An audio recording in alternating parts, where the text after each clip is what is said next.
லலிதா சஹஸ்ரநாம நாமாவளி 461வது ஸ்லோகம். ஓம் சுப்ருவே நமஹ.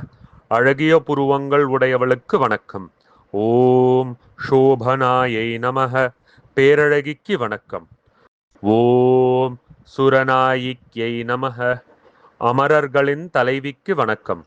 ஓம் காலகண்ட்யை நமஹ. நஞ்சுண்ட சிவனின் பாதி வடிவினளுக்கு வணக்கம். ஓம் காந்திமத்யை நமஹ. ஒளிரும் ஒளிவடிவினளுக்கு வணக்கம். ஓம் ஷோபின்யை நமஹ. அசைவின் காரணமாய் இருப்பவளுக்கு வணக்கம். ஓம் சூக்ஷ்மரூபிண்யை நமஹ. அணு அளவினானவளுக்கு வணக்கம். ஓம் வஜ்ரேஸ்வரியை நமஹ. ஜாலந்தர பீடத்தின் பாதுகாக்கும் வஜ்ரேஸ்வரி தேவியானவளுக்கு வணக்கம். ஓம் வாமதேவ்யை நமஹ. வாமதேவனின் சக்தியாயிருப்பவளுக்கு வணக்கம். ஓம் வயோவஸ்தாபிவர்ஜிதாயை நமஹ. பருவங்கள் அற்றவளுக்கு வணக்கம்.